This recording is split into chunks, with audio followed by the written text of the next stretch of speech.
Bom dia a todos, a graça e a paz de nosso Senhor Jesus Cristo. Amada Igreja Presbiteriana Vila Telebrasília, hoje, dia 8 de novembro de 2020, nós daremos sequência à nossa série da EBD, do curso de discipulado, Estudos Bíblicos sobre a Vida Cristã. E eu convido os irmãos a nós aprofundarmos nesse tema, mas antes orarmos, depositando toda a nossa confiança em Jesus Cristo, o nosso único, eterno, suficiente Salvador. E eu convido os irmãos a baixar as cabeças e orarmos assim: Pai nosso, que estais nos céus, santificado seja o teu nome. Venha o teu reino. Abençoa essa aula, Pai, que a gente venha nos santificar a cada dia. Senhor, perdoa os nossos pecados, Pai. Que o Senhor possa abrir as nossas mentes, iluminar os nossos corações para a verdadeira palavra, para o verdadeiro evangelho. Muda a nossa vida, muda a nossa história.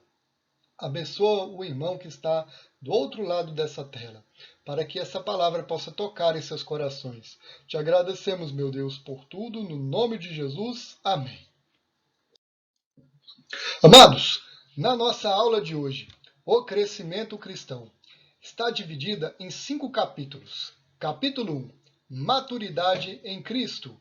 Capítulo 2, Demonstrando Cristo. Capítulo 3, Desenvolvendo a Integridade.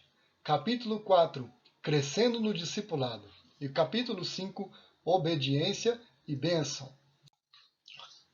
No capítulo 1, Maturidade em Cristo, a nossa nova vida. A nossa nova vida em Cristo, como é que ela precisa ser? Primeiro, nós devemos andar no Espírito, viver no Espírito e não na carne. O verdadeiro crente, ele tem os seus desejos crucificados junto com o seu Senhor Jesus. E ele passa a não viver para si mesmo, mas viver para Cristo, crendo que o viver em Cristo te traz lucro para a sua vida. Precisamos ser imitadores de Deus e andar em amor como Cristo andou. O nosso Senhor Jesus, que entregou a sua vida, morreu por nós, sendo obediente até a morte de cruz. E precisamos andar como filhos da luz. Precisamos brilhar, amados, a um mundo cheio de trevas, tão corrompido e tão perverso. Precisamos sim buscar a verdadeira face do nosso Senhor Deus. Como somos transformados? Qual mudança você está passando? Quem causa essa mudança em você? Essa mudança se realiza toda de uma só vez? A mudança de que precisamos é pela liberdade no Espírito de Deus. Somos transformados de glória em glória.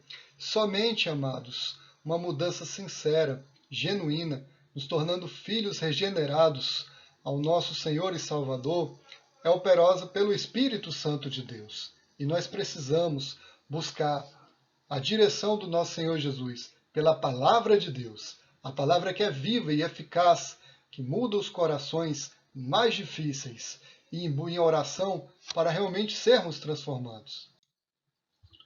Sobre a fé, qual é a exigência básica para agradarmos a Deus? A exigência para agradar a Deus é a fé. Mas o que é a fé?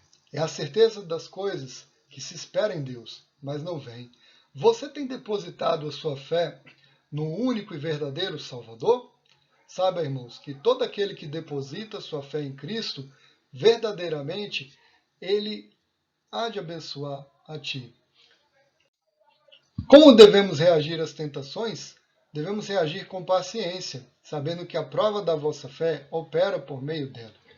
Quais as características divinas acompanham a fé madura? Justiça, piedade, a fé, o amor, a paciência e a mansidão. Amados, nós precisamos sim amadurecer de modo sincero à luz da palavra de Deus. Precisamos buscar a verdadeira face de Cristo em nossas vidas, ter a identidade com o nosso Salvador. Sobre o capítulo 2, Demonstrando Cristo, amor em ação. O que Jesus ensinou sobre o amor? Amar uns aos outros, de modo cordialmente, como ele nos amou. Como devemos demonstrar esse amor? Amando em obra e em verdade, acudindo ao necessitado, e não de palavra nem de língua, como está descrito em 1 João. Como é que pode amar o irmão se aquele que tiver o recurso e vê o irmão passando fome e não estender a sua mão ao próximo? Amados, nós precisamos amar uns aos outros de modo sincero. A palavra de Deus diz que nos últimos dias o amor iria se esfriar. Nós precisamos nos ater a isso. Precisamos amar uns aos outros, sem olhar a quem, sabendo que o nosso Deus nos amou e nos ama até hoje. Tem nos dado tantas dádivas, tantas coisas boas. Sobre as boas obras. Liste 3 virtudes recomendadas aos cristãos sobre amor e serviço, conforme Romanos capítulo 12, versos de 9 a 21. Amai-vos uns aos outros cordialmente. Abençoai aos que vos perseguem. Alegrai-vos com os que se alegram e chorai com os que choram. Qual o princípio ensinado em Colossenses capítulo 3, verso 17?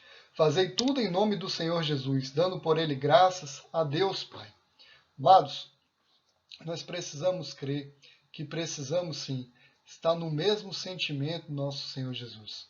O nosso Deus, ele se alegra quando nós nos alegramos e chora quando nós choramos, ainda que não venhamos a entender. E precisamos em tudo dar graças a Deus.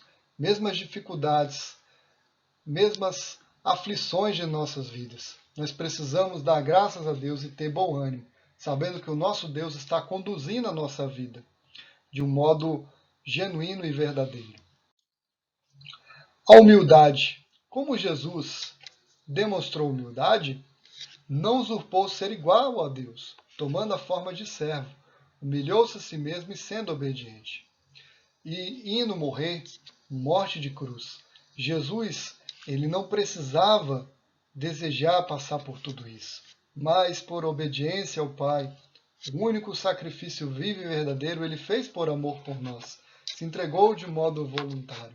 E o que Jesus ensinou na parábola de Lucas, capítulo 14, versos 7 a 11, essa parábola é a que trata da oração do publicano e do fariseu. E ele diz assim: quem se exaltar será humilhado, e quem se humilhar será exaltado. O poder da língua. Como nossa língua é descrita em Tiago, capítulo 3, versos 7 a 10, é um órgão indomável, usado para bendizer a Deus e Pai e amaldiçoar os homens, feitos à semelhança de Deus. Quais os perigos da língua? Não refrear a língua. Na multidão de palavras não falta pecado. O que mais temos visto nos nossos dias são pessoas que usam a sua língua para amaldiçoar o outro, para falar palavrão.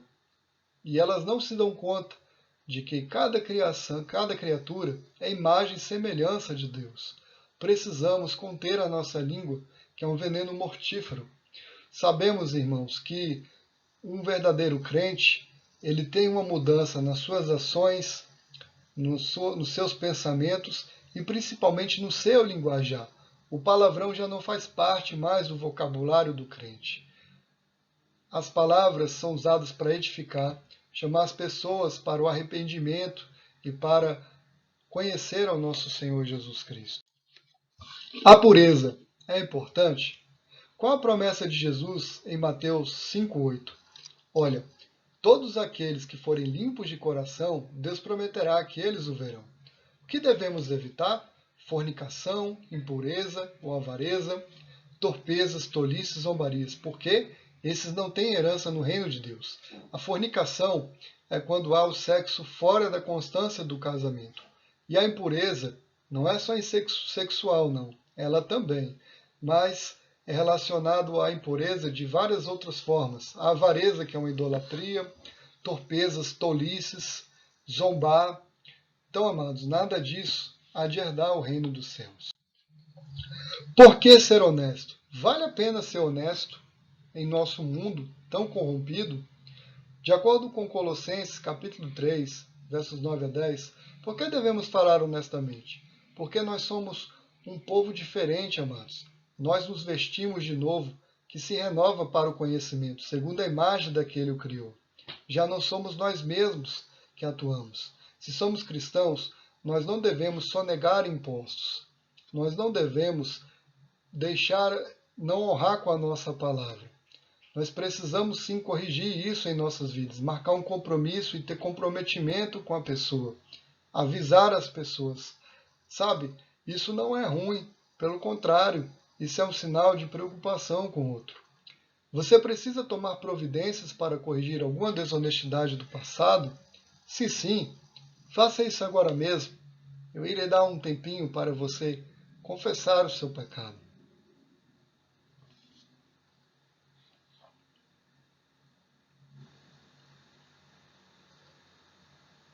Bom, vamos passar adiante. Capítulo 4. Crescendo no discipulado. Diligência e disciplina. Leia Efésios capítulo 5, versos 15 e 16. O que devemos fazer com o nosso tempo? Remir o tempo. Usar o nosso tempo com sabedoria. Como que eu sei que nós estamos usando o nosso tempo para a sabedoria? Se realmente nós estamos dedicando as coisas para honrar e glorificar a Deus. Olha o que diz em Eclesiastes capítulo 3, versos 14. Eu sei que tudo quanto Deus faz durará eternamente. Nada se lhe deve acrescentar e nada se lhe deve tirar. E isto faz Deus para que haja temor diante dele. Sofrimento. Por que não devemos procurar vingança ao sofrer? Porque a vingança pertence ao nosso Deus e não a nós.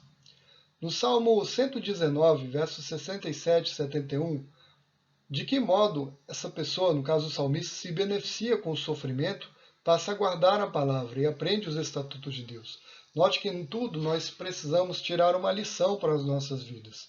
E o sofrimento é a verdadeira escola do crente. Nós precisamos compreender, como está em Pedro, que se sofremos por conta de Jesus, devemos dar glória a Deus. Mas se sofremos porque somos ladrões e tudo, por conta disso, devemos nos arrepender e nos tristecer por conta disso.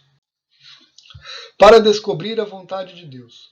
Quais as condições Romanos, capítulo 12, versos 1 e 2, apresenta para descobrir a vontade de Deus? Devemos rogar a Deus pela sua compaixão para apresentar o nosso corpo em sacrifício vivo, santo e agradável a Deus.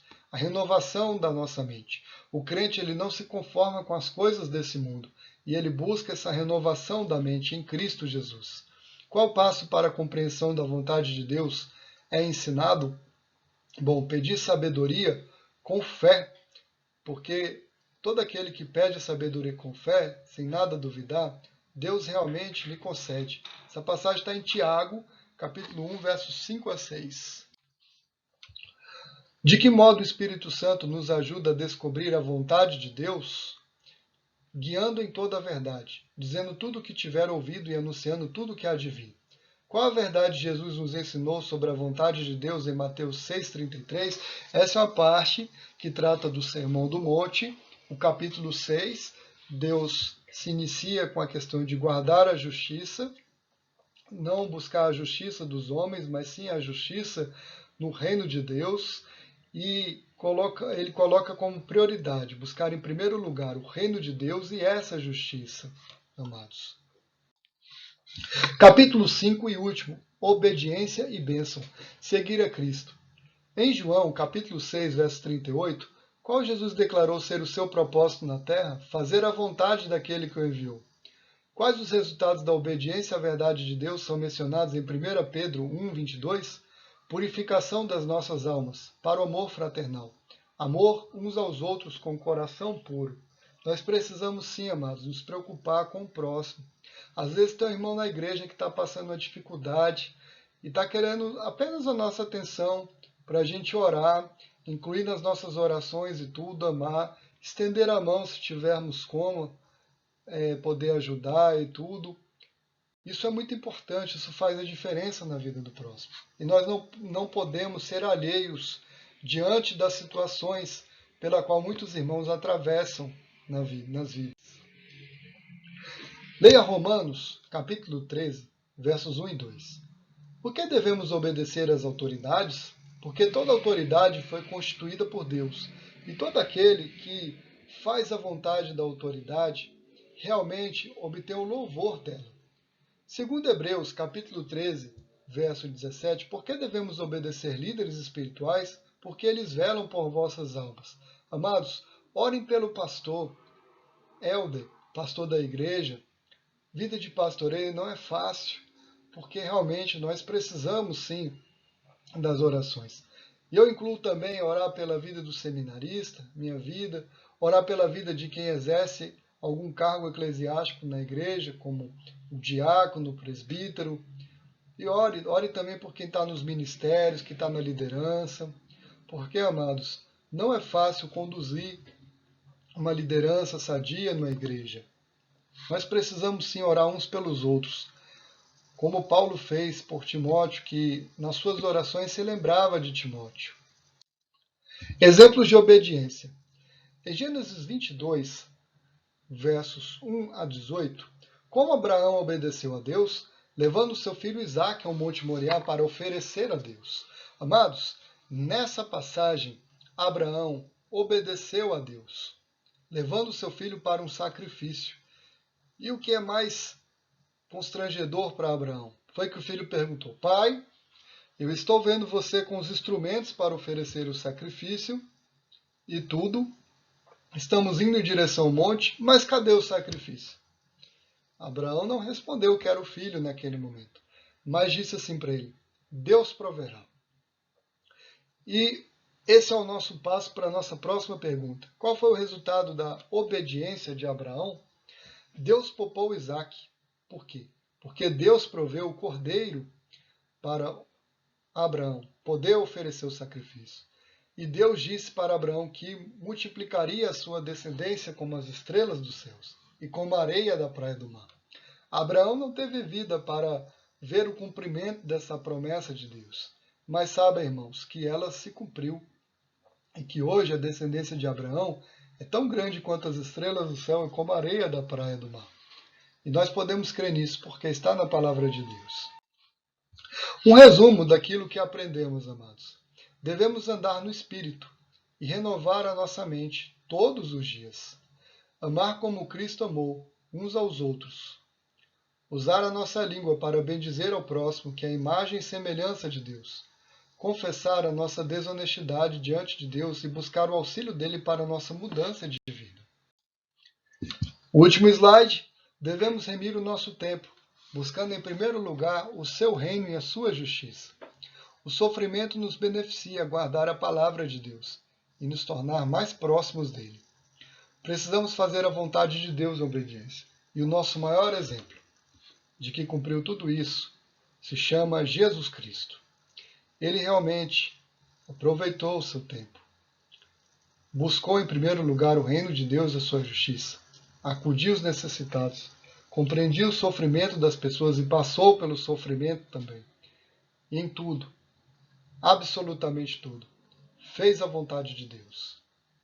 E eu convido os irmãos a gente fazer uma última oração, agradecendo a Deus por tamanho feito em nossas vidas. Pai, muito obrigado pelo que você fez na cruz. Talvez a gente não possa ter a compreensão do que significa isso, a dimensão, mas é uma coisa grandiosa, Pai, porque estávamos perdidos e o Senhor nos resgatou. Estávamos abandonados, vimos experimentar a ira de Deus e o Senhor nos trouxe para perto de Ti. E realmente a ira que era para recair sobre nós, ela deixou, e em seu lugar fomos reconciliados pelo que o Senhor fez na cruz. Abençoa o nosso lar, a nossa família, e essa semana que se inicia, em nome de Jesus, amém.